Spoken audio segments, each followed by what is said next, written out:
Welcome to the Agile Wire. Brought to you by Wisconsin Agility. We want you to get agile and stay agile. Now here are your hosts, Jeff Bubolz and Chad Beier. And we're recording. All right, kick us off, Jeff. All right, we have Prateek Singh back on the podcast. Prateek's here to talk about his new book, Scaling Simplified. Great book. Love it, Prateek. But if I was going to boil this down to like one sentence, like the book's boiled down to one sentence, tell me if you think this is accurate or not. Scale flow of value, don't scale people or teams. Yeah, you're done. You're done. You don't have to listen to the rest. And we're done. Thanks for listening today, everybody. Yeah, thank you. I mean, we're done. Yeah, that's it. It could have been a much shorter book. Yeah, I mean, it took you 300 plus pages to say that, you know. I am curious to build on Jeff's opening here.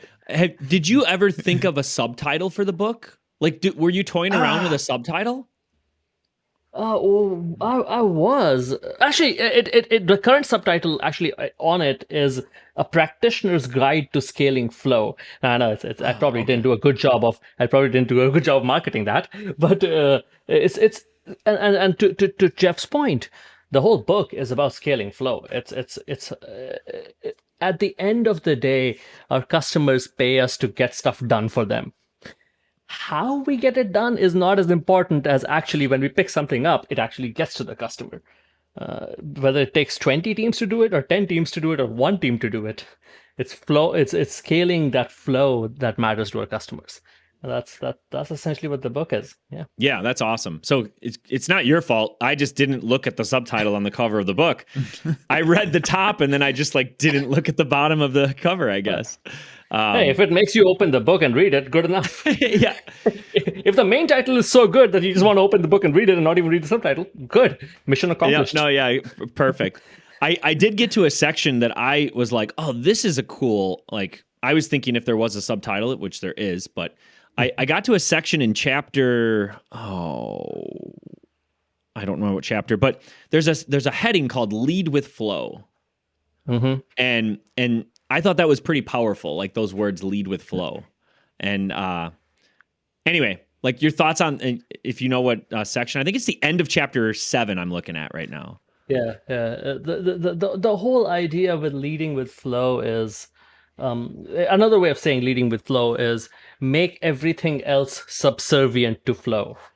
As we were saying earlier, the thing that matters is flowing value to customers.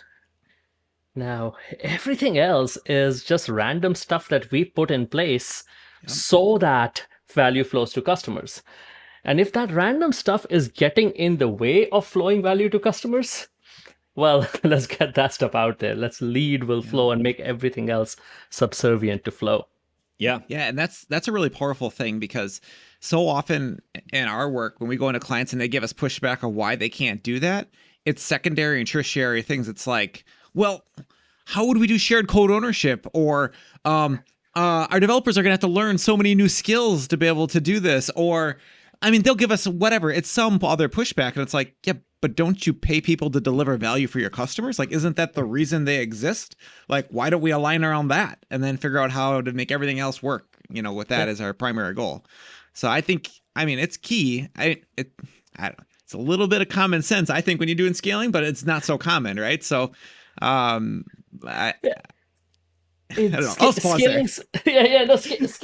Scaling, particularly when it comes to scaling in software development in Agile, has been tied to these rules and structures and frameworks that need to exist in order for you to be able to do this.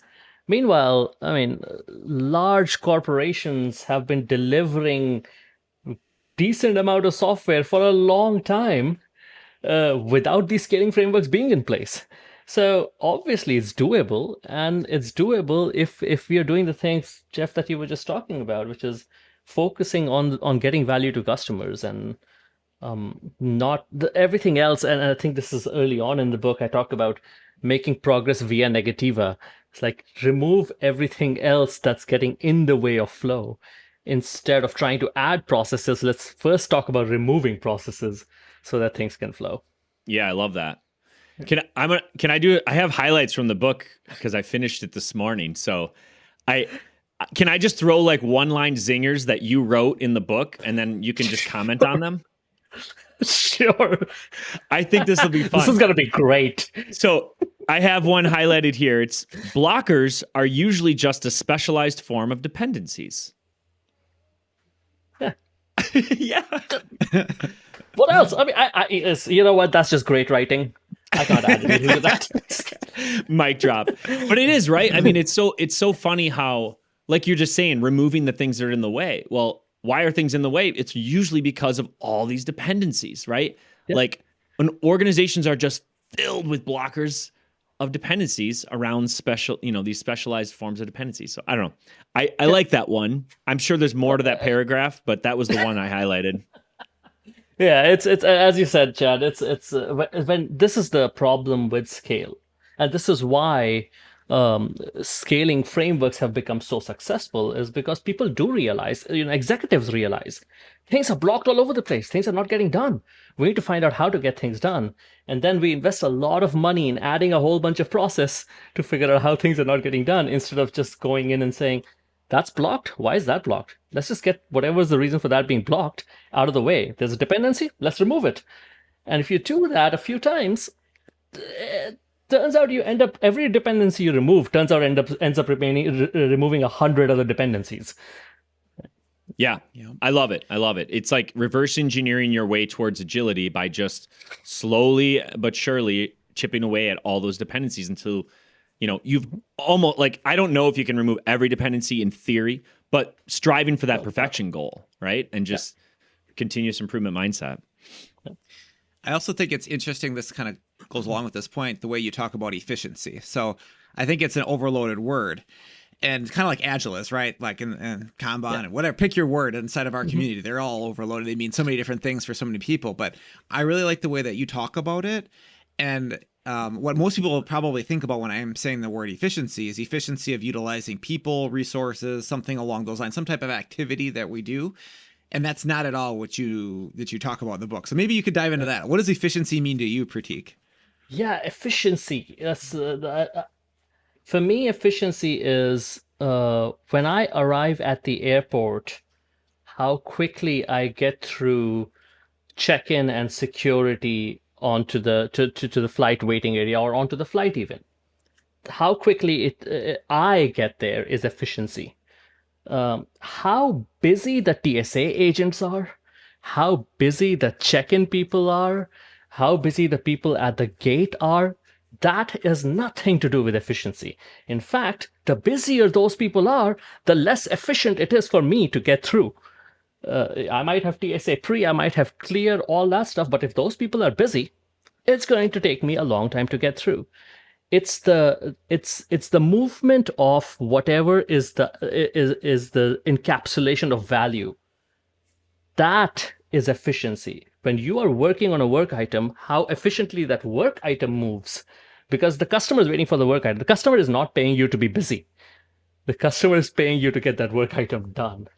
So, Jeff, exactly to your point, people being busy, the TSA agent being busy, the gate agent being busy is not efficiency. It's individuals and work items being able to make it from point A to point B. That is efficiency. It's the value being efficiently delivered, right? Yep. And then I think a lot of people then will go, like, even in like our community, people will be like, well, then, are we talking about flow efficiency? And then you kind of like talk about in the book how you flip it. It's like, no, it's the flow of efficiency, not flow efficiency. So it's like you flip the words. It's efficient flow, like, Yep. So I think that's just really a powerful thing. And so what you would monitor there, right, would be work item age. Yeah, I mean, limits, like looking at blockers, like all the things we just talked about. Doesn't it always come down to those things? It's so funny. It's turtles all the way down, right? It's like it's whatever works at that team level. Again, since all we're talking about is how efficiently work items move, whatever is works at the team level, you can apply the same practices at any level. You might just be looking at different level of work items. Instead of looking at stories, you might be looking at features or epics or initiatives, whatever that is. And now we're talking about how do these get across? Yeah. All right, but building on this, not keep just doing busy work or even wasteful work. There's a section on the waste of prioritization, and you close that paragraph out with the following statement, which anybody who's listens to your podcast, you and Dan, right? I'm sure this is not going to be a shock, but it reads, there are two ways to make a backlog healthy. Ignore it or delete it. Thoughts? Could you expand on that one? Yeah. Before I get there, I promised you I'll say this. Dan was supposed to be here. He's not here, and everything is better when Dan is not here.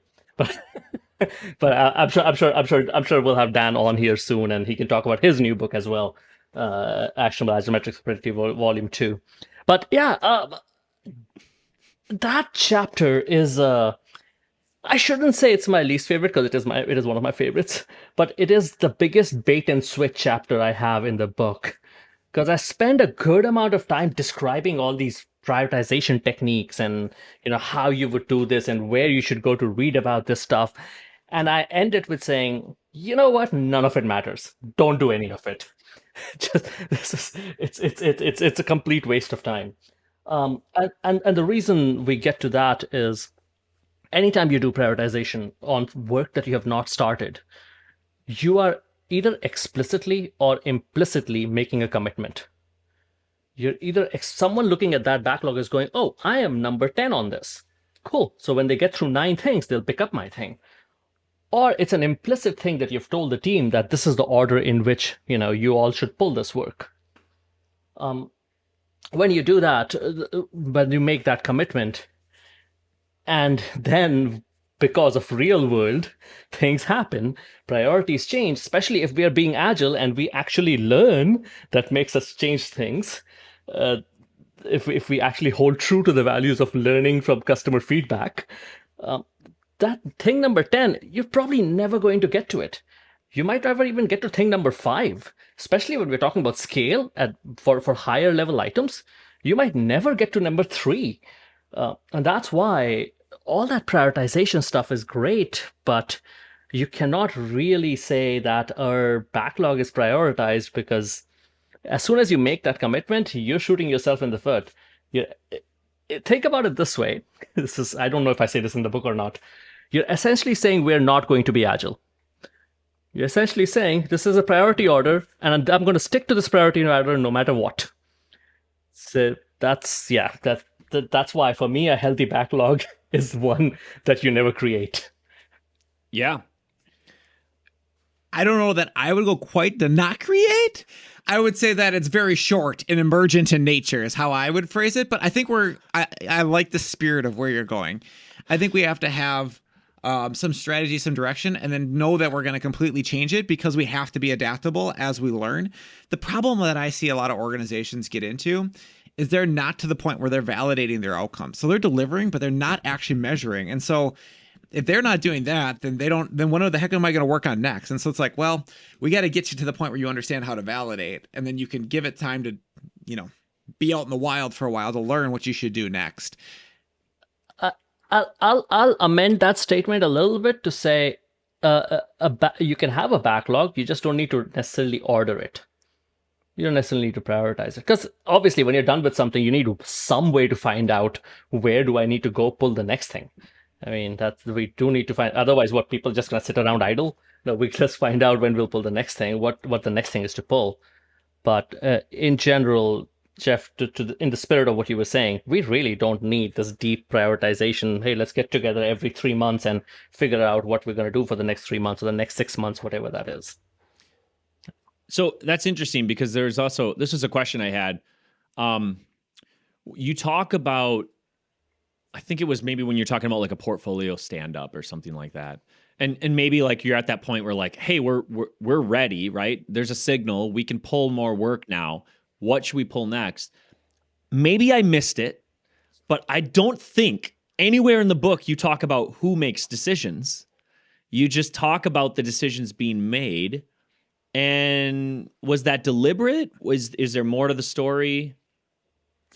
That is absolutely deliberate. I tried to keep all roles out of there. In fact, as far as events goes, I think portfolio stand-up is the only event that mentioned. But even that is like, hey, do it whenever, whatever makes sense to you. Don't have to do it daily. You don't have to do it weekly. But I deliberately kept roles out of it because inevitably you put a role in a book or in a technique, someone's going to come up with a certification to certify you in that role. and that's going to become, oh no, but for example, and I know this is the most common example, that's why I'm using it, Scrum Master. And every Scrum Master certification from different agencies or whatever kind of ends up being a little different. And then a Scrum Master is supposed to do this and not that. Even though there's a 13-page guide that tells you exactly what a Scrum Master is supposed to do, it changes. To me, I don't think the roles are as important. I think the activities are a lot more important. We were talking about the work moving through the system. What happens to the work is a lot more important than who does that. So clean slate. Imagine no agile terminology exists, right? It's like we're in an alternate dimension. Practically, what have you seen with like in those moments where, hey, we're ready to pull something? Like, have you seen small teams of 4 make quick decisions? Have you seen steering committees work effectively? Have you seen some type of product owner role where there's one person who really is the decision maker? What have you seen in practice mostly? Yes to all of them, and different ones have worked in different places. What has been great, what one place where I did this, it was great because we used to have a portfolio stand-up on Mondays, every week on Monday, and that was kind of, I think it was like 10 a.m. or something. It was a way to kick the week off almost. And this company had 5 different departments, and every department was complaining about development's not doing my stuff. They're not doing my stuff. So everyone had the same complaint. So with that portfolio stand-up, what ended up happening was we started bringing everyone together to show, hey, we're at capacity. The 5 of you need to figure out what is the best use of our time as soon as someone frees up. And the real power in that stand-up was the fact that the CEO and the CTO would join it. So, instead of people running to complain to their parents, the parents were right there. So the conversation was right there. And inevitably, everyone had their top thing, and they would be able to make the call of, okay, right now, we are in X kind of season. So right now, this thing is most important. Let's do this thing. Or right now, we have to focus on customer retention. This thing is most important. Let's do that thing. So every week, they knew kind of what is going on and what we need to pull next. And at the beginning of the week, even the teams were able to signal, hey, looks like we're very close to getting done on this thing.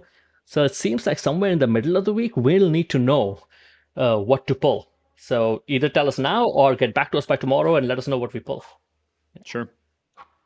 Yeah, I think the thing I like about it is, even if it is group decision making where you have let's say 2 or 3 executives who need to work it out and make the call, or even with the team members might have to make a call once in a while, the sense of urgency around the decision is so much higher because it's like we're ready to pull something. If we don't decide, we could just sit here and do nothing, but we'll probably just pull what we think is the best thing. But it forces the decision versus, like you're saying, if we're doing these huge, big upfront plannings where we're talking about work that's going to happen 6 months from now, what are we even talking about? Like, we're not even really making decisions. We're just moving the chairs around on the, on the deck of the Titanic, right? Is that the phrase? Yeah, that's the thing, yeah. And again, this particular example I mentioned is obviously a relatively small shop. Your CTO and CEO of a large company is not going to show up to every. This was a 200 people company, so it was doable for them.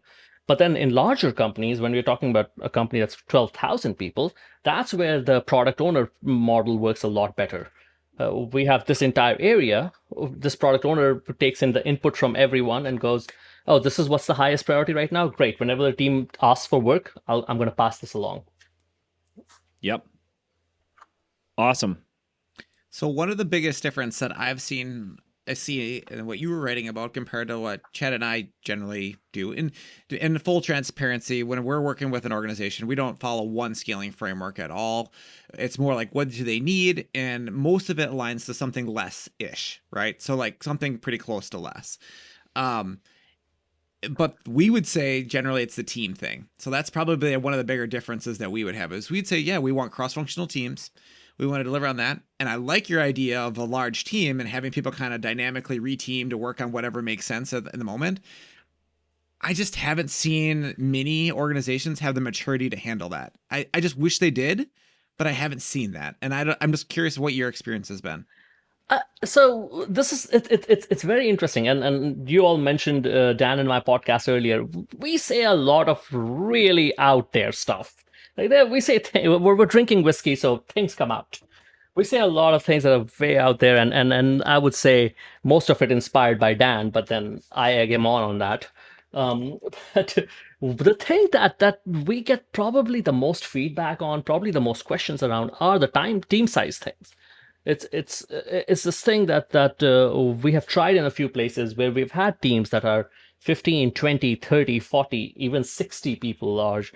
And there's always this question of, well, how does that even work? How does that, and if you have that many people, how do you make decisions quickly? How does that, and how do you get them to socialize together? I don't think enough people have tried this using the same things that they do for small teams. For example, anytime you have a small team, you'll do some social group construction stuff. You will limit WIP. You will make sure that there are very few things going on so people can collaborate. You will do offsite activities. You will do collective understanding of the work. All those things can also be done with larger groups, whether you want to call them teams or not, or teams of teams or whatever that is. All those same things, if done with larger groups, can lead to similar results.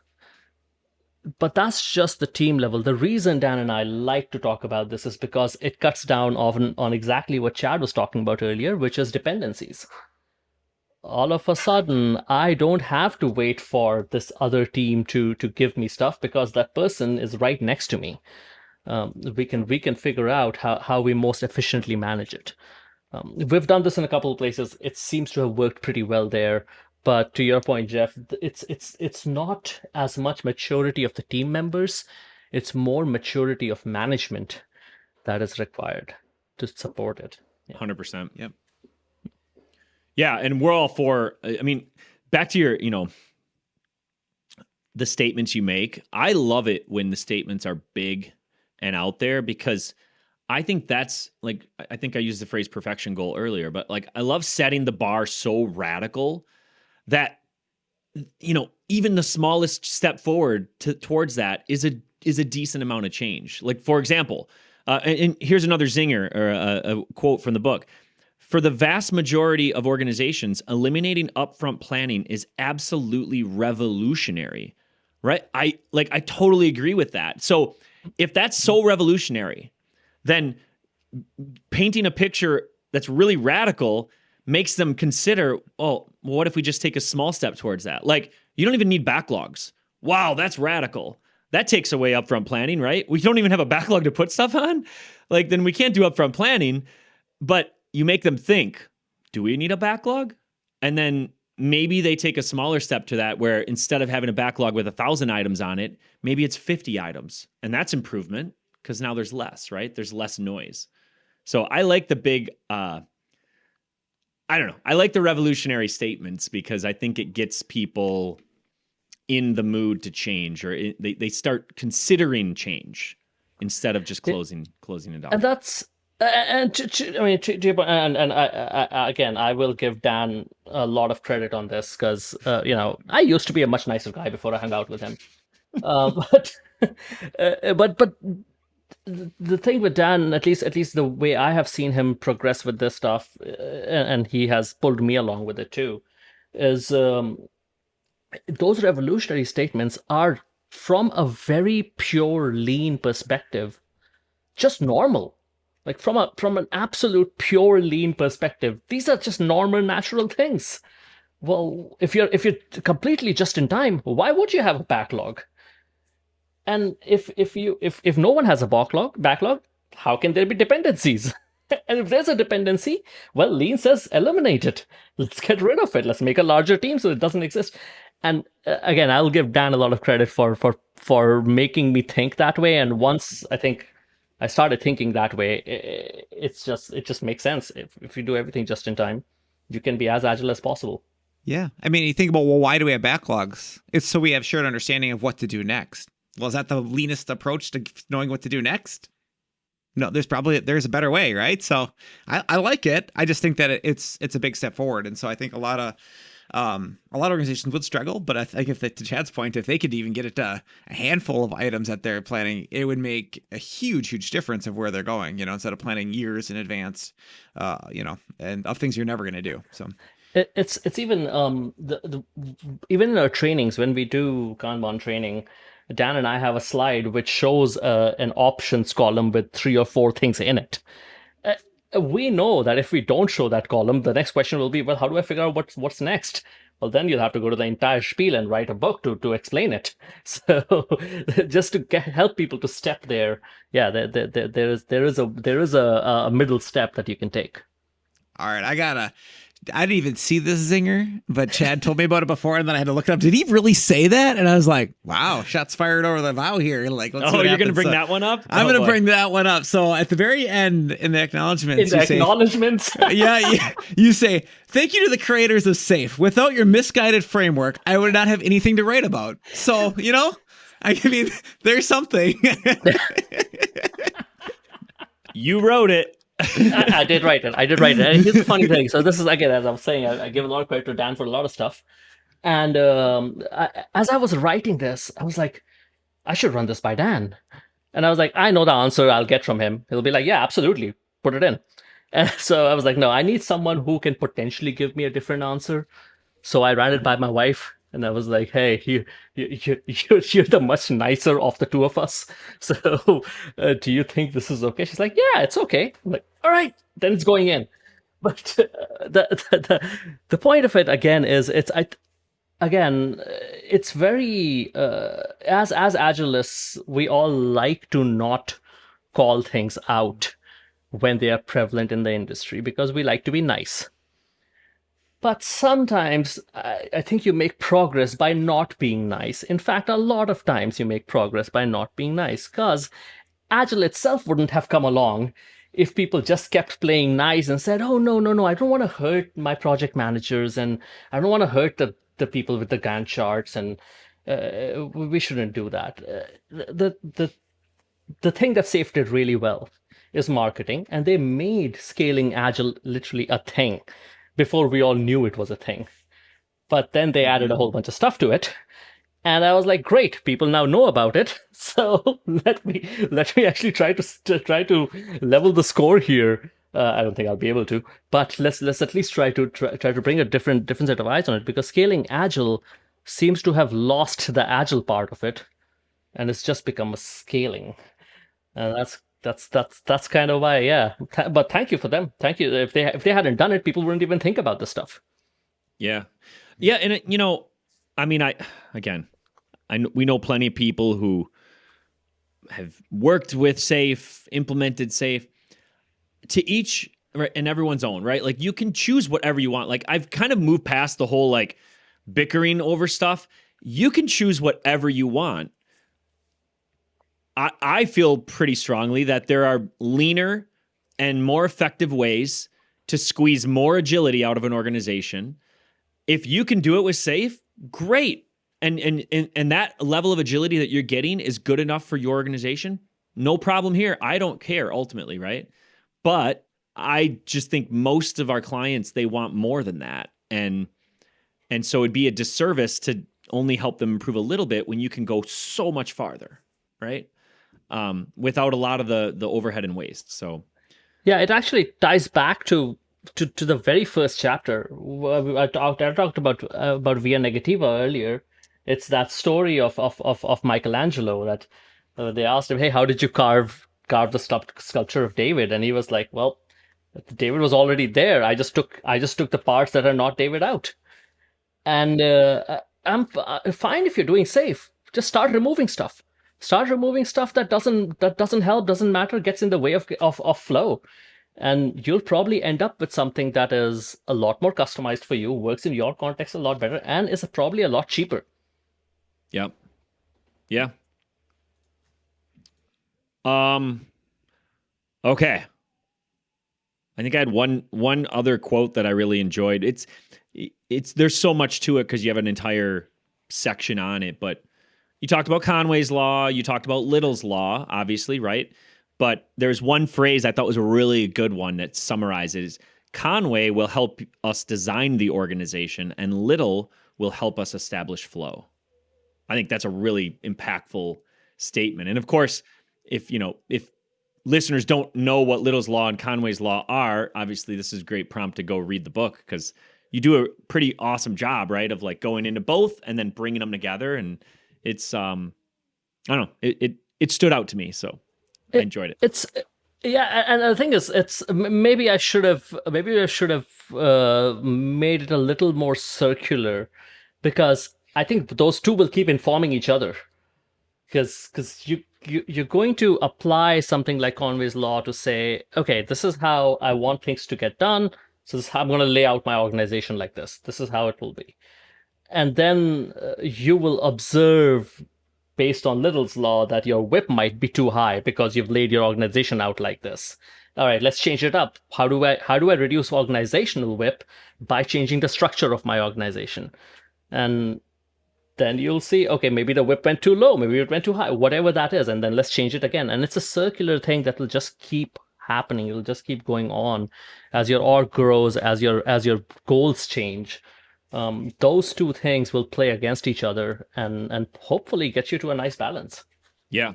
It's a really cool positive reinforcing loop. The way they would interact. It's if you again continue making those incremental improvements. Okay. Any other, Jeff, you got any more? I don't have another zinger to end this on, but there's so many of them. I'll just make a plug for Prateek. Go listen to Prateek and Dan's podcast if you don't read the book, of course. But like, there's zingers in there all the time, so I enjoy it. Your guys' banter and your deep dive into very technical things is just you make things that some people would find very stale, very interesting and entertaining. So you guys do a great job with it. Oh, thank you. One of the things that with all the work that Dan and I have been doing of late, especially in Dan's book, Dan's new book, Actionable Agile Metrics for Predictability Part 2, and all the Monte Carlo stuff that's in my book as well. Almost every concept that we talk about, almost every basic concept that we talk about is from the first half of 20th century. Almost all those basic concepts, whether it's Schubert, whether it's Deming, whether it's Monte Carlo itself, whether it's control charts, all these things are from 1950s, 60s or before. At some point, we started to forget about that stuff and came up with a whole bunch of other stuff to replace it. And that for me is the really cool part of it. It's going back to basics to establish flow and understand it. Yeah. Awesome. Beyond the book, is there anything else you want to plug? Well, prokanban.org, Dan and I are intimately involved with prokanban.org. Please go check us out. There are lots of great trainers out there that will that offer training and consulting around these concepts that we were just talking about. Dan and I ourselves run a few classes here and there. So check out Drunk Agile. If you haven't already, you might not learn much about Agile, but you'll learn a lot about whiskey. If you found value in today's episode, share this with a friend. Until next time, get agile and stay agile.